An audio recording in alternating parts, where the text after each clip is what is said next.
Welcome to Sith Who Can't Breathe Anonymous. I'm Darth Malak. Hi, Darth Malak. Shut up. Now let's go around and each say how we got this way. Let's start with you. I was bombarded by assassins, leaving me scarred and deformed. I too was left jawless by the Jedi Sith ghost thing that I trusted. Next. I told you to stick with the new diet plan, did I not? How about the new guy? I was amputated and half cremated by my own mentor. Yes, I was wondering what would break first, your sphincter or your body? You are not Sith. Why are you here? I wanted to show off my sexy new jacket, but apparently no one even noticed. You don't know the pain of the dark you want a tragedy? I'll give you a tragedy. Hello my friends and welcome back to a very exciting episode of Player Display. I know I say that a lot, but I seriously mean it this time, I promise. So today we have two awesome additions to the Star Wars The Black Series Gaming Greats line, being Darth Malak and Bastila Shan as they appeared in the Knights of the Old Republic video game.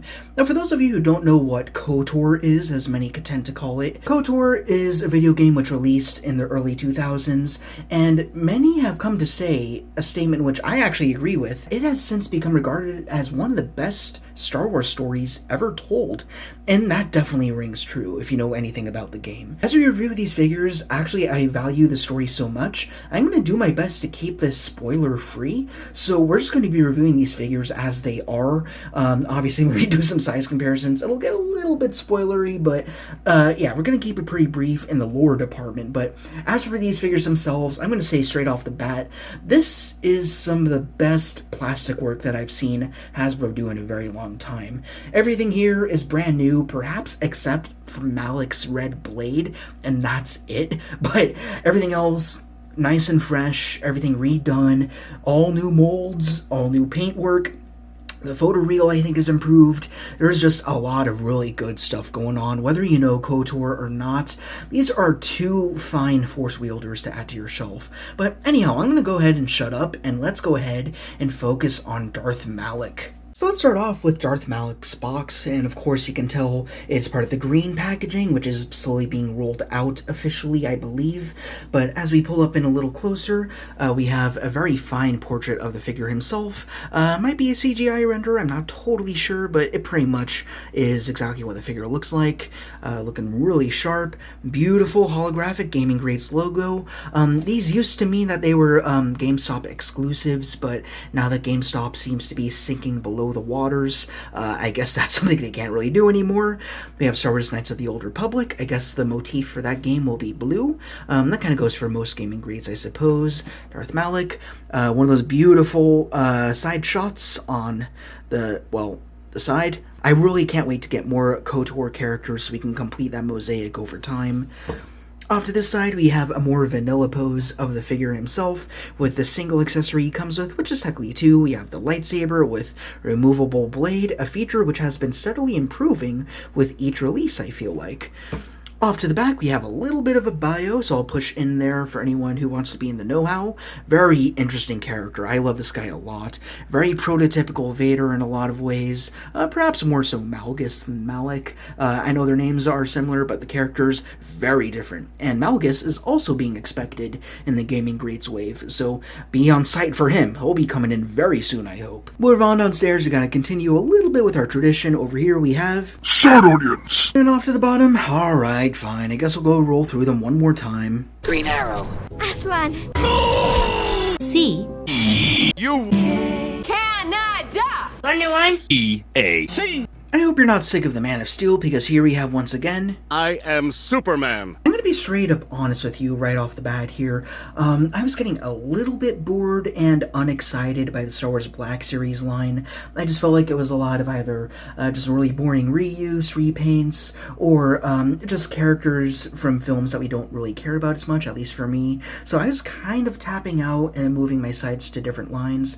But it's figures like Malak and Bastila that are radically, very quickly changing my mind on that. These two are excellent figures. So starting over here with Malak, as you can see, he's got a story to tell. If you've never seen this character before, obviously he has this big metal cast or mask or whatever going over the jaw, which he tends to lack. Kind of a spoiler there, but taking him as he is before we take that off, which is a really excellent feature, you can see they did some excellent photoreal. Not only is it very realistic, but it's not too shiny. Sometimes it's almost like they had a bucket of water dumped on their head, but this time around, it's pretty well balanced. You can make out all the details, from the blue tattoos on his head down to his brown looking eyes, which are a tad on the yellow side, which I like a lot.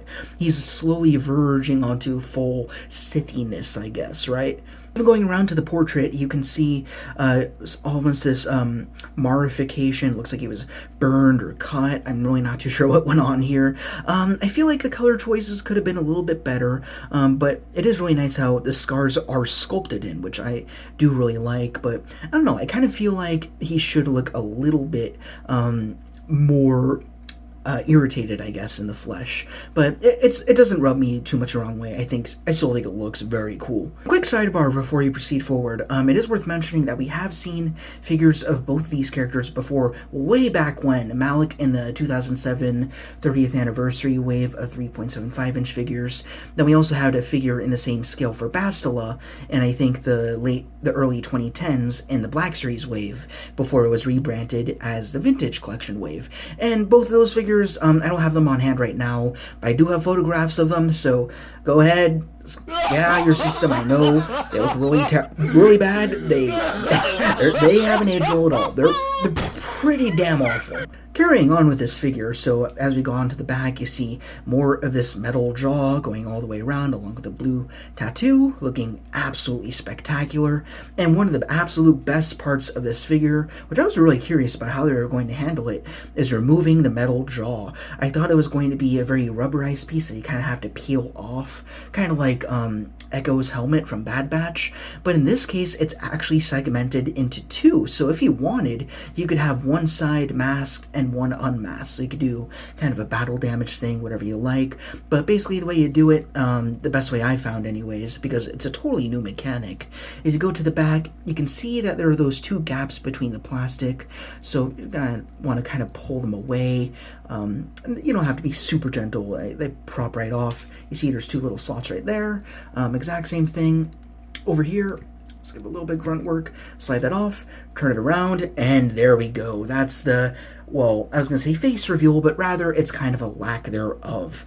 You unmask him only to see that half of his face is totally missing.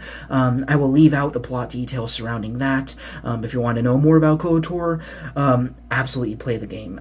Funnily enough, I hate the gameplay itself, but the story makes it all the worthwhile. It's that good. Definitely give it a try. But you can see here he has this voice box here meant to simulate his voice patterns. I doubt it allows him to eat in any capacity. But you also have a nice little dot of blue there to simulate a little bit of a light. And then you have this voice box going back into the rest of the head. I really love what they did down here, although I get a little bit confused by these sculpted details of the damage kind of going around the voice box. I find that a little bit confusing. I guess it's something I could paint away if I really just can't lure that out, if you know what I mean. Just come up with a tangible explanation as to why that could be happening. I don't know, maybe the face is kind of just growing around the implant. I really don't know, but ultimately I just find that a little bit weird. But as I said before, it's easy to get these halves confused, but if you wanted, you could have like him wearing half of it, so we can slot that into the back two ports there and kind of clamp that back on. And if you wanted, you could do half on that side, or you could peel that off. You could do that again over here on the left, and this time I'll actually show you without destroying everything in my path that we do have two pegs that plug into those little slots. Takes a little time first tries around, but I find the more you do it, the easier it gets. And with the left side on, the voice box is a little bit more visible. So really all up to you, but for now, let's go ahead and put this side back on as you see how it latches on from the front. So get the slots in the back, and then it clamps on together. And then you do have a little bit of a gap, which might bug some people, but for me, if you're looking at him head on, you don't see that much at all. It doesn't bug me at all. It's a techie gadget gizmo thing, so it's fine if it has a little seam line in there. Going on to the rest of the body, if you have played the game or if you have been in possession of the original 2007 figure that they did of Malak, this is where Hasbro kind of went off in their own direction. And when I first saw the release shots of this figure, I'll be honest, I felt a little bit mixed. Obviously, he's very different from his gaming counterpart. I'll throw up a few shots over there for you. He was definitely more orange, a lot more slender, but in this case, he feels a little bit more padded up, and he feels much more red and beefed out, I suppose. And I'll be honest with you, as much as I would like to have a very accurate in-game depiction, I don't dislike this. I actually quite love it. Another thing worth mentioning about KOTOR is that they kept, throughout the decades really, just teasing a remake or something, a remaster, and they even did like a full teaser trailer for it, where we have Darth Revan, one of the biggest the biggest character in the game, show up, and then they said, nah, we're gonna cancel it, and then they're bringing it back, then they're canceling it, so I don't know. But anyways, the reason why I bring that up is maybe they stylized him after the way he might have appeared in that remake. I really don't know, but regardless, whatever they did here, I like it. I think it's very cool. You see these really neat looking sculpted details up in the upper torso, and then down here on the arms we have almost these very Kylo Ren looking sleeves. Actually, it's one thing I've always wanted to do. If I was to ever make a custom Darth Malak, then Kylo Ren would have absolutely been the base body. But obviously that never happened. Glad I held out, because they did a fine Black Series figure right here. After the hands, just very pale like the rest of his head up here. And then around the neck, I know we're hopping around a little bit, you do have this very excellent collar piece, which is very lore accurate. I like the little buttons down here, very similar to Vader, I think. And it kind of goes all the way around. It's not floating or anything, so unfortunately you can't remove it if you'd ever want to play around with the cape or anything. But speaking of cape, that is another one of not only this figure's best features, but also very emblematic of Hasbro's willingness to improve. For soft goods in the past, it's kind of been hit or miss, at least for me. Sometimes it's just a big old blanketing semicircle that kind of doesn't line up too right.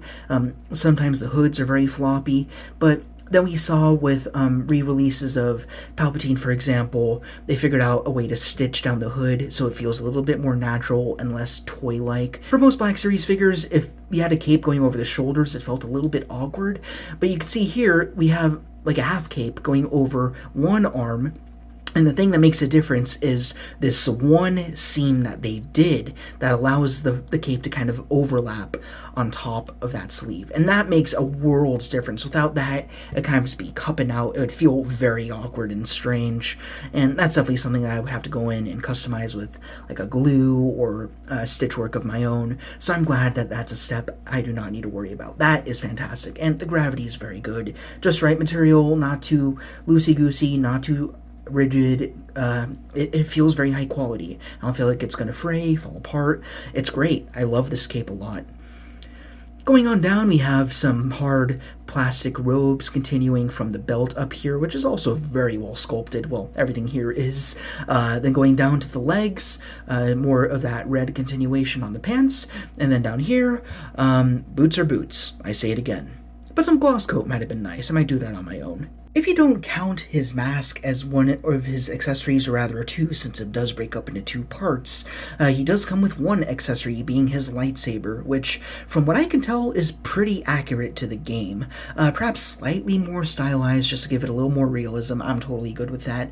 But yeah, it definitely has its own unique design, a design we'd never expect for any other character. Really beautiful. I love these two prongs that come up here at the emitter.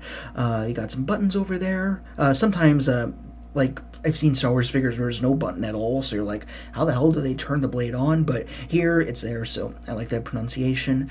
The one thing I don't love about this sculpt, but it's really not a big deal, is that you have this little hook, quote-unquote, that he can latch onto his belt, but that doesn't make a whole lot of sense. We'll return to the figure, there's a reason for that, but also I don't like how there's kind of that fill-in, so it kind of distracts from the fact that it is indeed a hook, so I'd actually just rather it just not be there at all. And you can also have no worries removing the blade.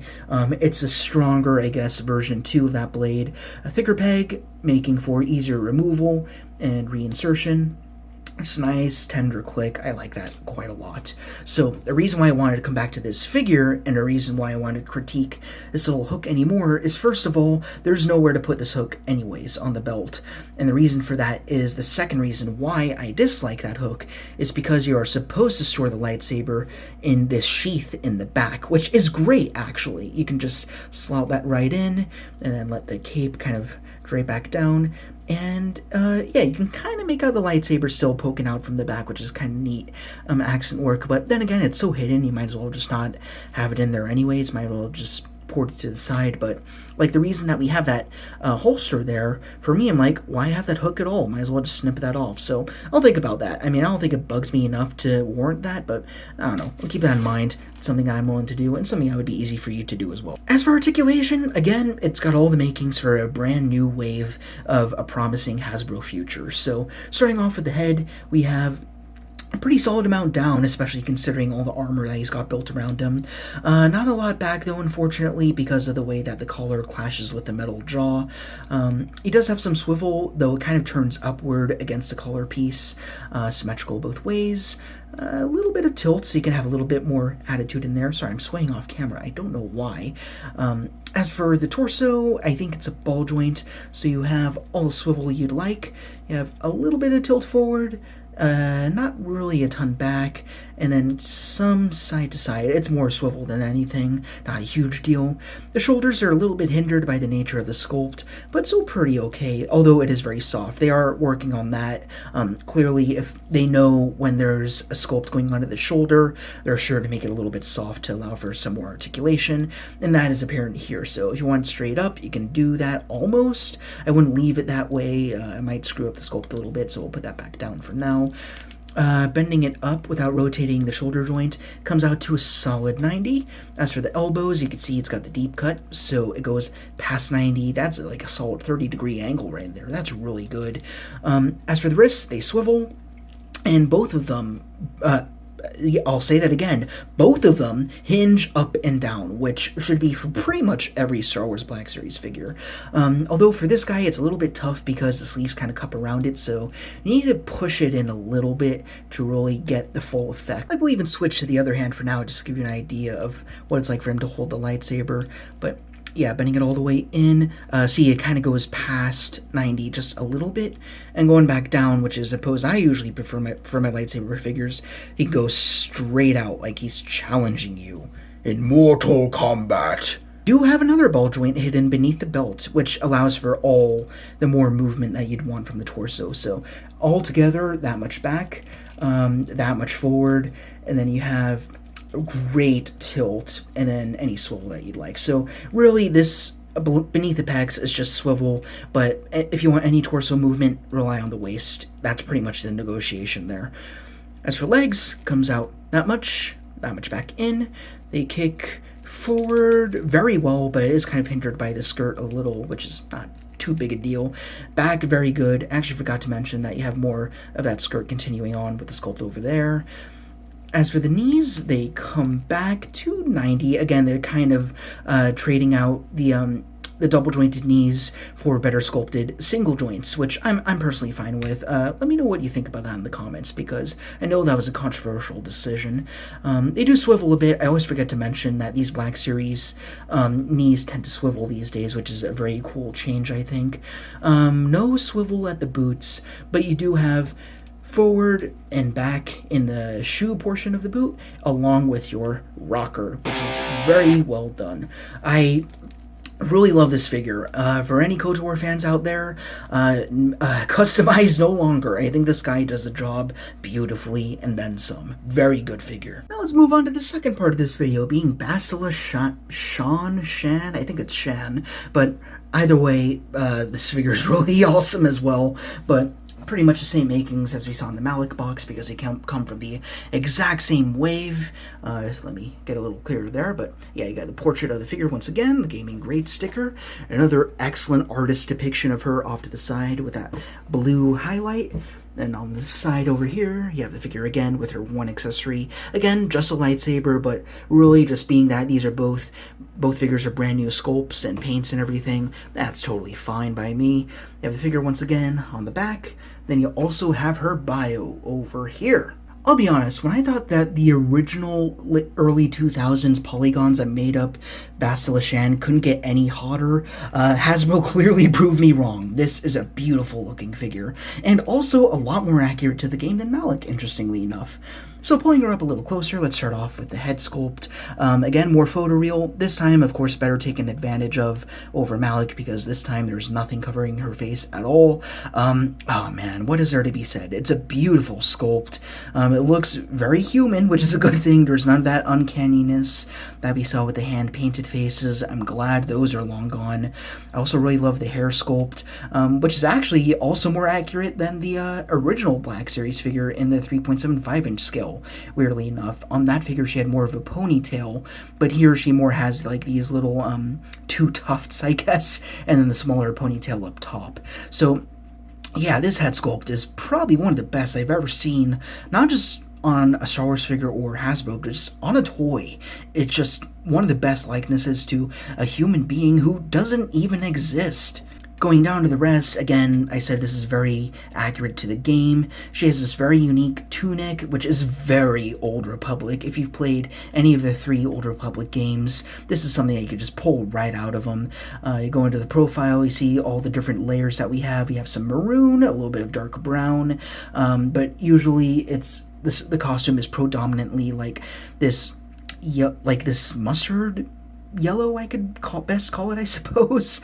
But yeah, just all the little micro details, like all the grooves in the clothing to break it up a little bit so it doesn't just feel like Marvel spandex or anything.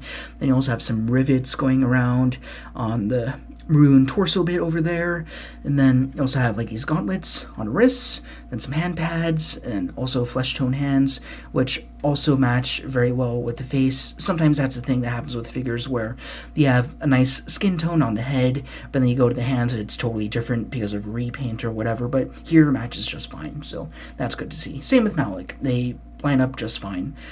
You also have a very nice looking belt with the silver accent painted over here on the main buckle. Not really over here, it's kind of missed, it's kind of expected with Hasbro, but that's something that can easily be fixed, at least for me.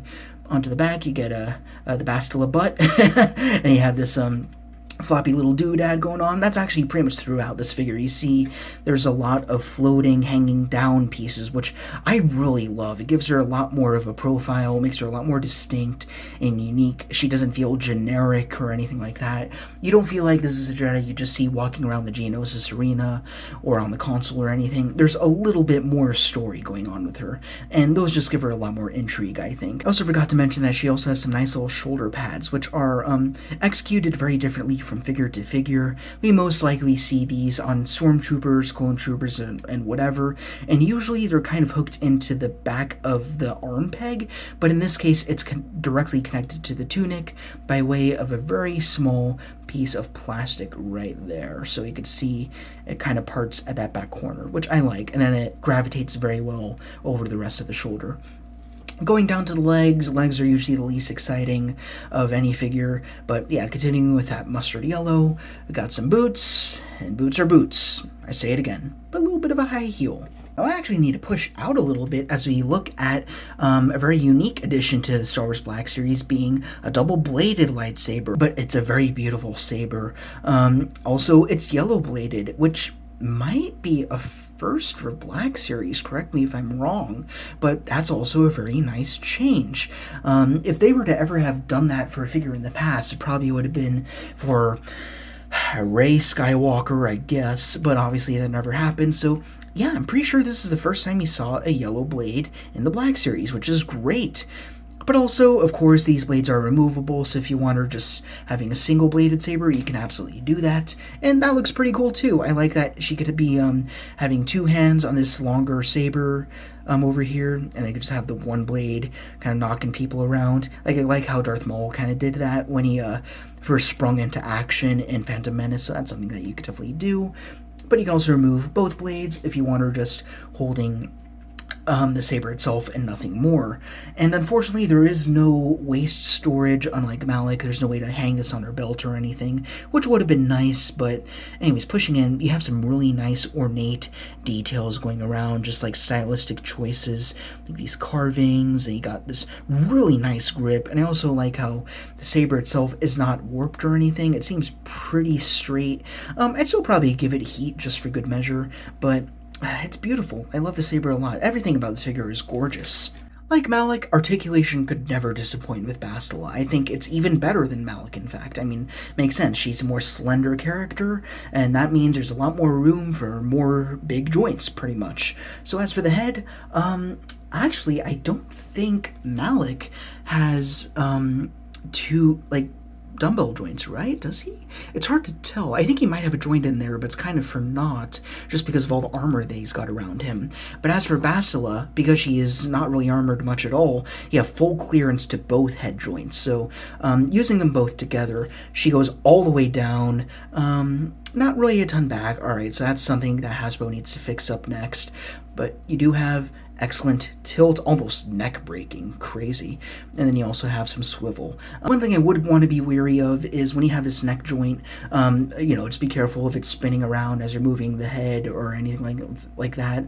Otherwise, it's going to be very tedious to go in there, kind of rotate it around so the sculpt matches up with the rest of the tunic. But I don't see that being a problem so far with me handling this figure, so that's probably not going to be an issue. As for the arms, they swivel all the way around. Again, that shoulder pad goes right back up, along with one of these little doodads over there. But that's actually kind of nice. It makes her a little more dynamic if she's just dropping down on somebody. Then you have the wind kind of blowing those drapes or something like that. But yeah, arm goes all the way around, comes up to solid 90 without rotating the shoulder joint. As for the elbow, you got not 90, interestingly enough, but you do have some swivel. As for the wrists, they also hinge up and down, much better than Malak, because again, less armor means more articulation. It's got the lightsaber in one of her hands, so you can see just how far it goes. But yeah, going down, that's beautiful. Love that a lot. I'm using that word a lot for this figure, but that's really the only way to describe it.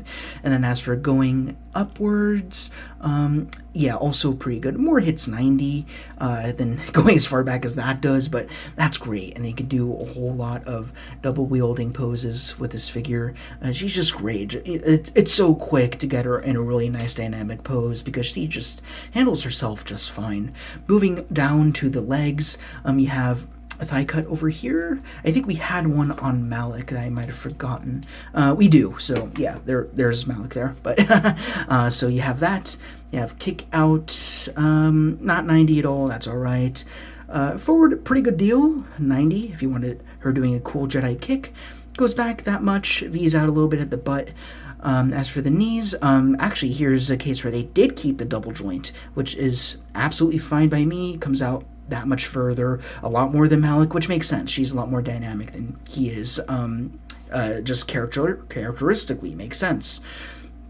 And one thing that I did notice I was very surprised of that Malak does not have, but she does, is she has a swivel right at the boot, which is very cool. So that's an extra little bonus there, especially since usually at Black Series ankles we don't have a swivel, so that's an option for you.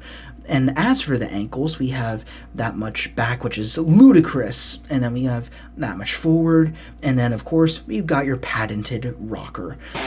Excellent figure. Honestly, I'd be very hard-pressed to say which of these two is my favorite. They're both fantastic. Now here are these two magnificent KOTOR figures once again, with every other figure released in the KOTOR line so far by the Black Series. Over here on the left, you're gonna have to take these size comparisons with a grain of salt because both of these are very customized.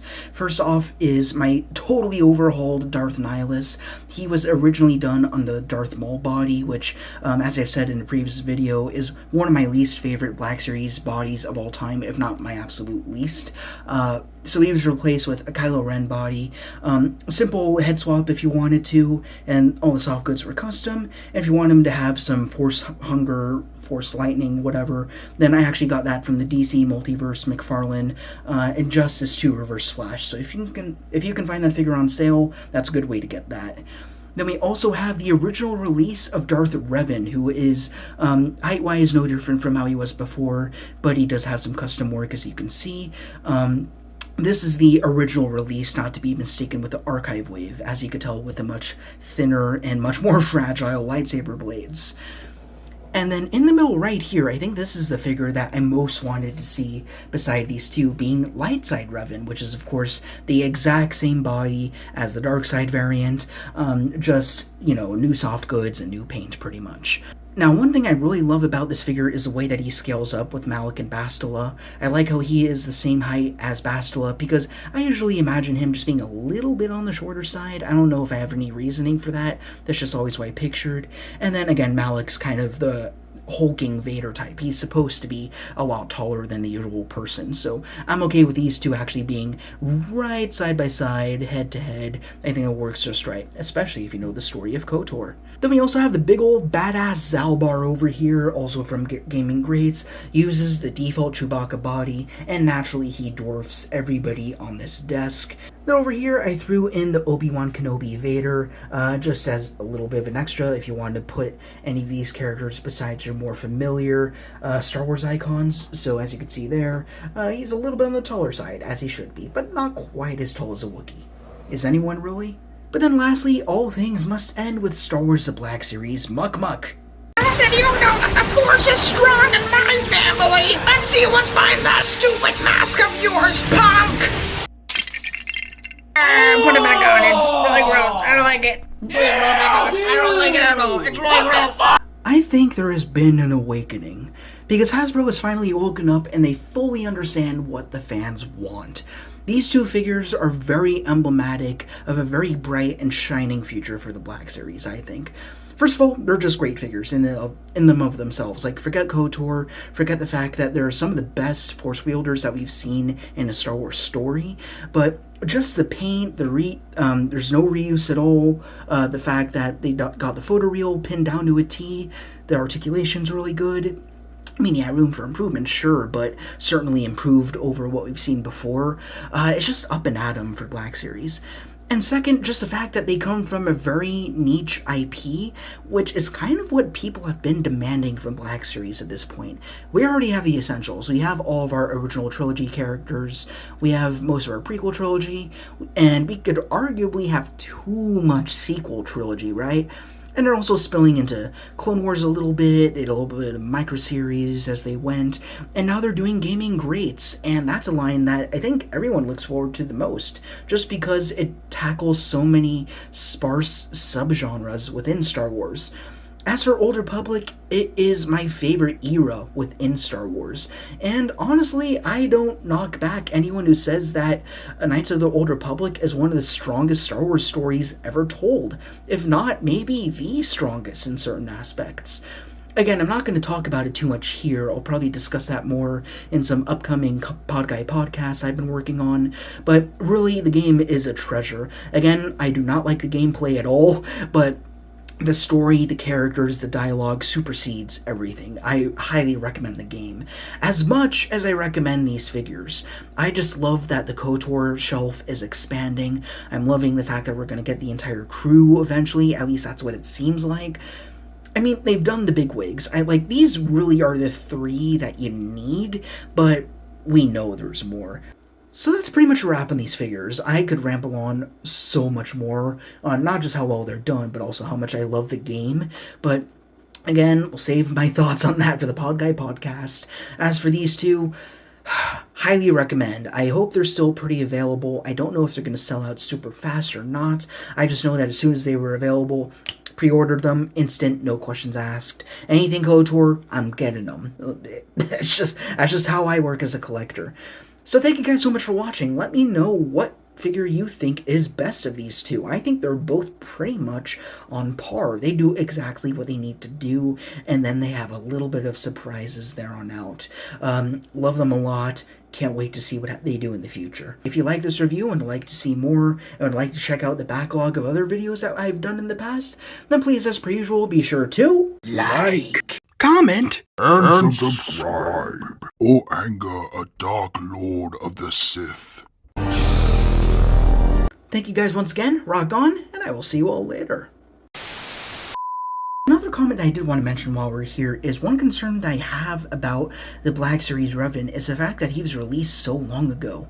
The original Darkside version, again, ignore the customizing liberties I did here, is that he was a fan's choice, so he was kind of pre-selected to be made in very early stages of the Black Series' development. So that means that the current body that we have here, even on the light side version, he's very limited. His head can't move a whole ton. His elbows and his wrists especially leave a lot to be desired. So as a result of that, it'll be interesting to see how he levels up against any other KOTOR figures that we get in the future. So obviously I expect if and when they do more KOTOR figures, they're going to be awesome every time, but how is he going to match up against them in terms of articulation and detail? I'm really hoping that they give him a total overhaul and give us an updated Revan with better elbows, better lightsabers. These lightsabers are actually pretty good, the ones that we've got here, but yeah, maybe do something with the hood so it articulates. I just think that there is so much more that they could be doing with Revan, so I hope they tweak him, give him a modern update, just make him a little bit more parallel with the new KOTOR figures that we're getting here. So he's not dwarfed, not necessarily in size, but just in quality. One thing to be careful of is, at least for me, is I wouldn't want to swivel around the actual neck itself. Is there a friggin' mosquito here? Get that crap out of my review room.